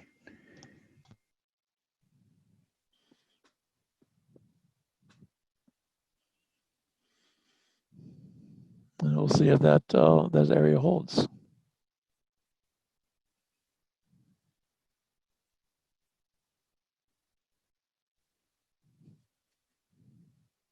So right now, I would want to see an entry. If I want to try and take this short again, if it gives me an opportunity to take it short, I want to see it break and close below the bottom of this blue candle right here. Right now, it's in the zone where we would want to be taking it short.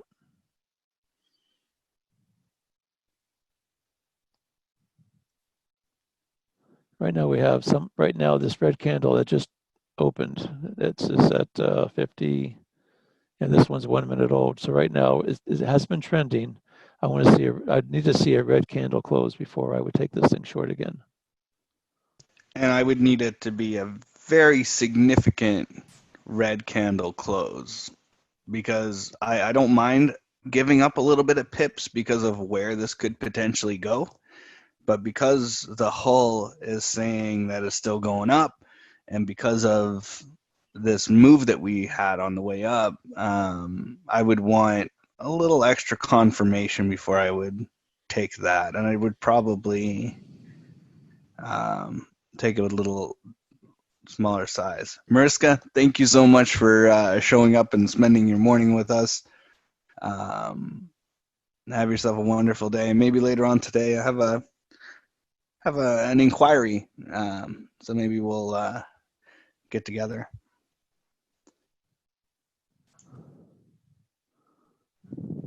Oh, at what point would I consider taking it long?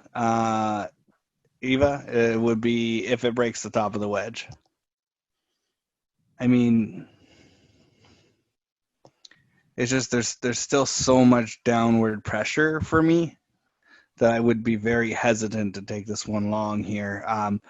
You could take it long at the bottom of the wedge, breaking up into it, but I would rather it break the top of the wedge. So we'll see what happens. Yeah, at this point, that's what I would say as well. I'd be more apt to look at seeing this thing to have the wedge rejected and then come back and retest the bottom of the wedge and maybe go lower. Yeah, because This was such a strong move. It was such a strong move. If you're getting in here and you're getting in, you're okay. You could get in 10 pips early, but big deal.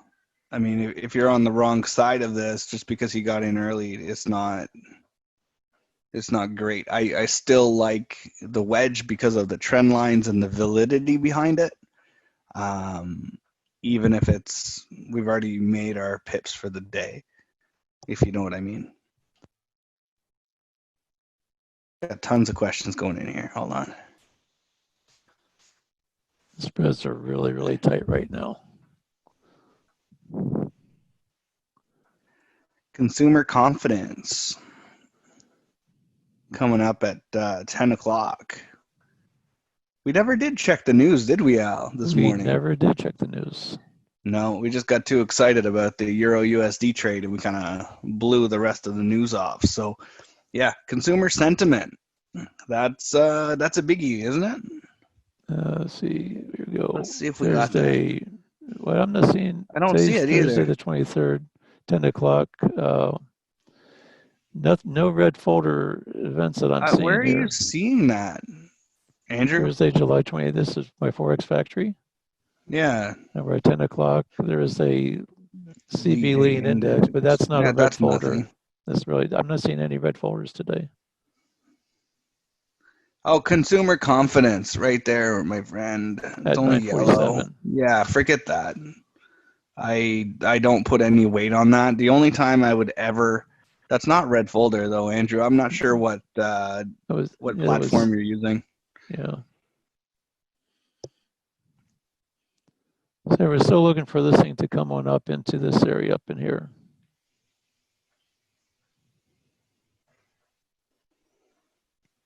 Like red folder, like that could really move price.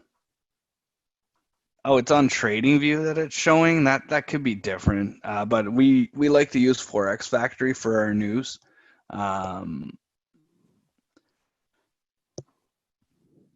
Yeah, send me a screenshot. Add me on Facebook or whatever you want to do, and I'll take a look at that because it's a couple times where there's a lot of focus on the news. I don't put a whole lot of focus on the news.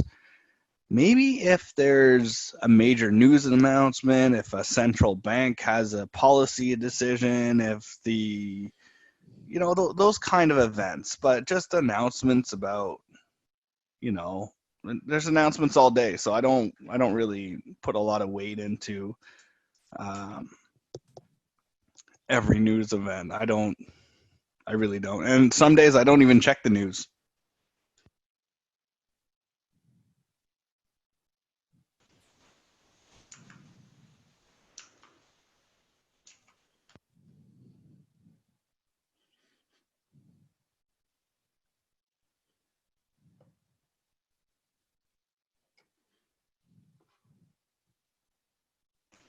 Oh, that. Yeah, don't worry about that. It depends on what color coding and whatnot. Officially, like based on Forex Factory, and there's a couple other news resources. But if you go on Forex Factory, that's where I get all my news from anytime I want to know. And it says market impact for flash consumer confidence indicator for the EU. It was probably positive, but I'm not going to put too much worry on that.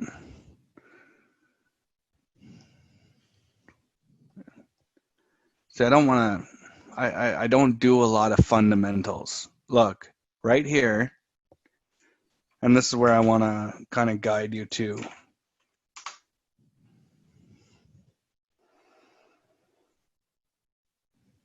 See, right now the euro is strong by this big move that we just had flipped this back over.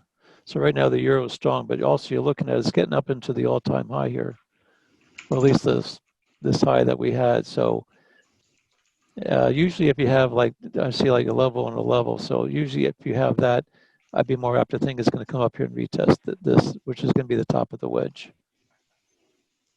If it breaks the upside, we'll just have to make that. And if it breaks the top of this, then we need to be looking at maybe taking it long.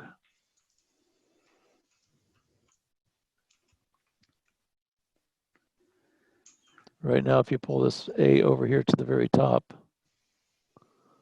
and you put this one up to the top of this, now we're going to see if it's going to test this area. And you see where this is, if we get a close above, let's see, where is this one? I'm going to take this one off. It would have to close above this yellow line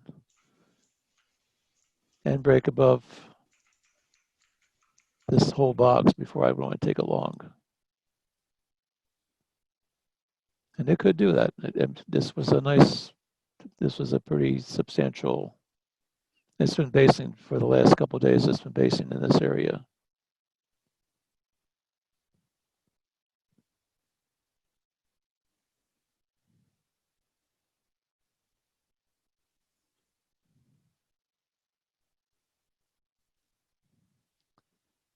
Now the question is, will it hold the top of this wedge? This is a very strong area that was tested once. It was rejected. Tested again. Big rejection. We'll see if it's going to be rejected the third time.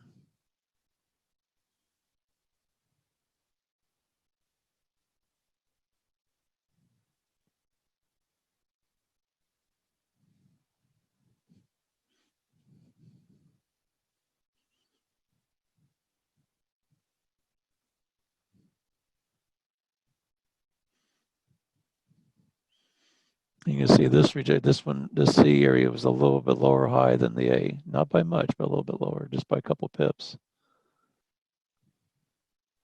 It didn't like the 1600 level. And it came all the way back down to pretty much the 1540 level. So this is basically a 60 pip move here in here. We see also how this is a strong area.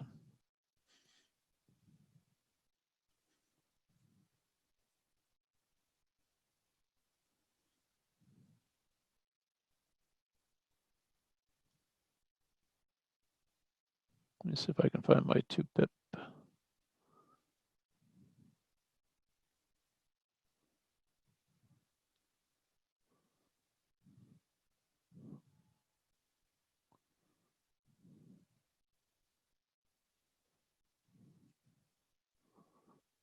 Find out where my 2-minute zone is here.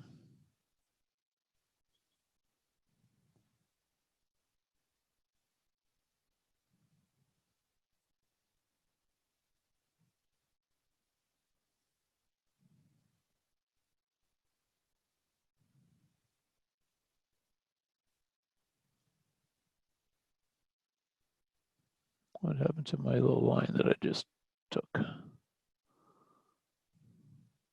It's all the way up here. Okay, need to go.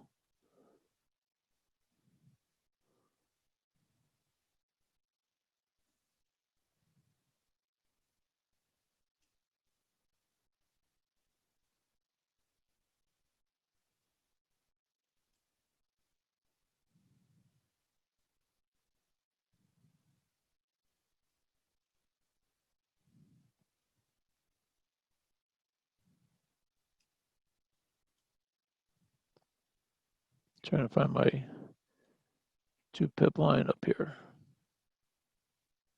There it is.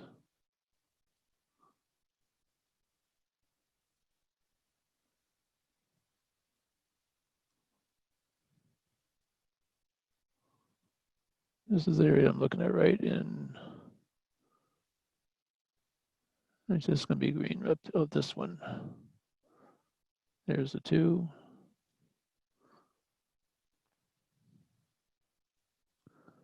Here's my green 2-minute.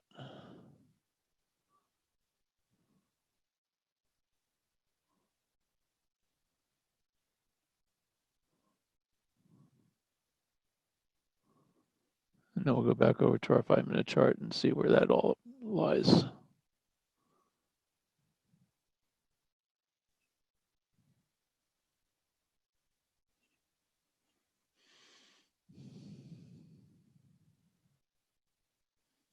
So here's our 15-minute. This is a strong, strong area. This is the blue area on the 15-minute. That's very strong. You can see where that rejected it. And so if it breaks that, we're looking at 7 pips here and another 7 pips up there. You can see that this area right now is holding.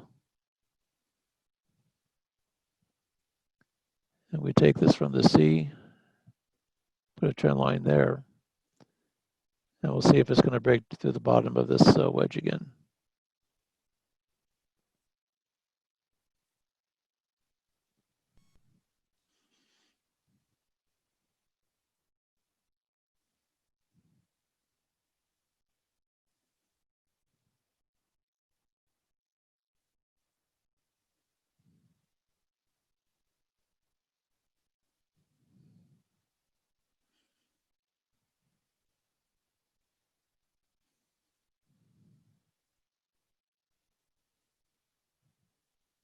So right now we're on the short side.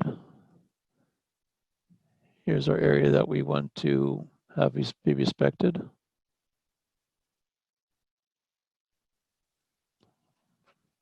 So if we were going short, if for some reason you took a short here, you'd want to have this area be respected.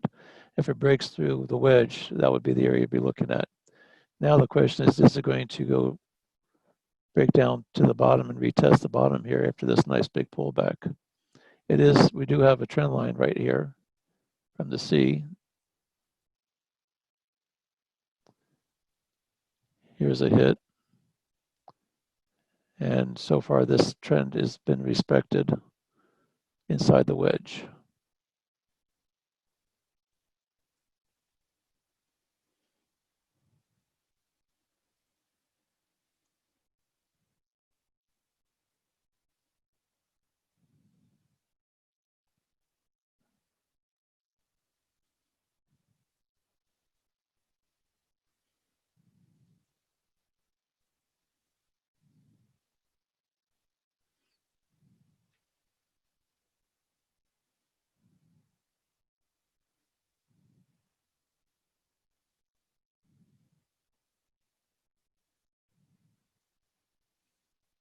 So right now I'm looking at this 15-minute candle right here. This was a fairly strong candle. I'm looking to see if it's going to, right now we're in a supply zone. Should have some sellers up in here. And right now it's ranging inside this range right here. So until it can break out of this range to either to the downside or the upside, we do nothing. You don't take longs, you don't take shorts, you just wait and see. Because actually right now it's inside this wedge area. We still have this area is still valid. Let me make this one green like it was a entry to sell to buy. So let's just clone that, get it up a little bit higher. we don't really know. So right now we're looking at this area.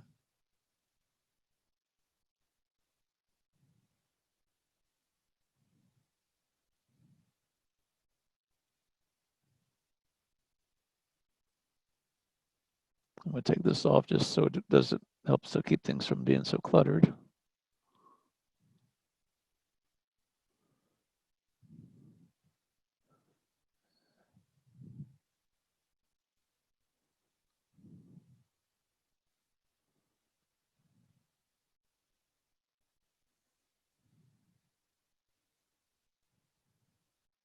So right now, this area that we drew here, this was somewhat invalid, so I'm going to take that off. That's been violated on both directions.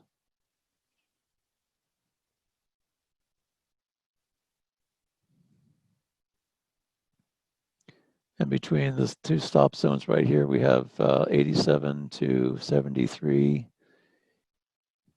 And we're only looking at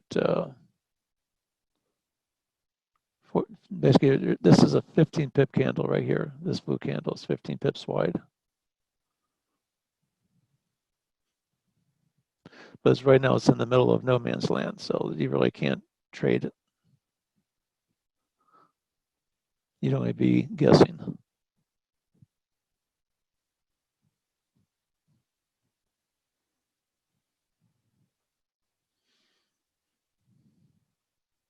You know what's fun is that we already have our pips for the day, so we don't have that kind of. We're a lot less desperate to take that trade. You know what I mean? You're right. That's true. So if we didn't, then I would be more inclined to put a lot more weight on it. But right now, because of the move that happened on the downside and some of the other things I see going on, I don't know. Yeah, so right now I just say it's in the area, it's just in the zone, just waiting to see where it's going to break. But we're looking at between here and here.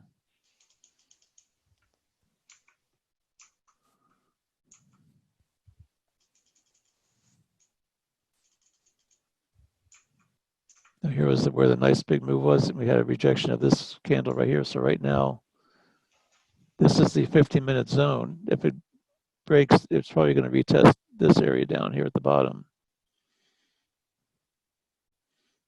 It's actually forming a little wedge right here.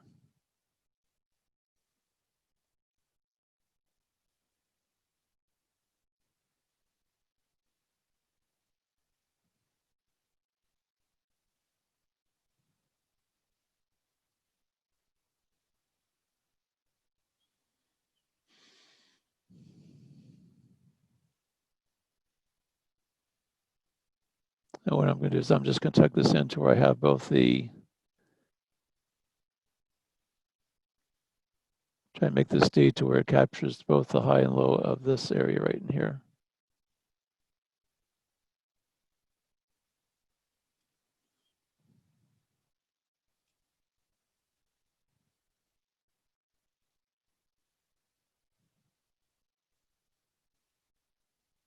In fact, that was rejected.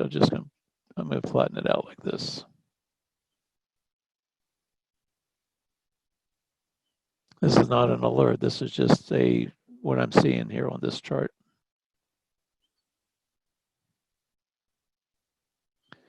And we have about 5 more minutes before this session's over. Any last questions that we can answer before we go?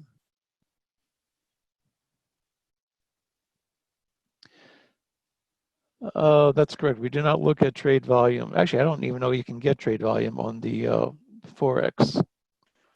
So that's why I don't think there is a volume indicator for the volume factor for the Forex. I've never seen one.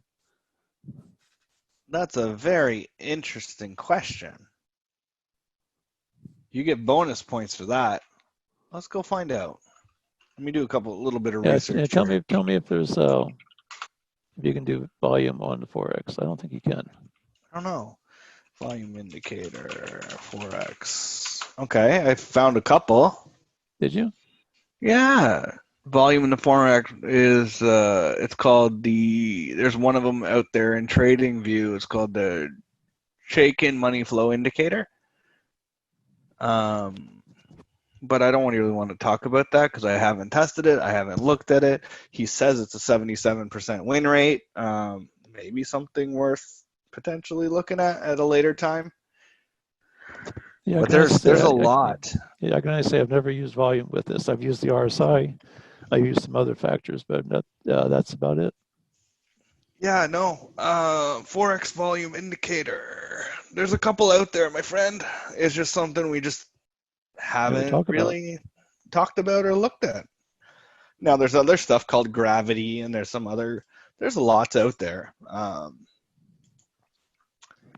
So yeah, maybe maybe over the weekend I'll do some digging around.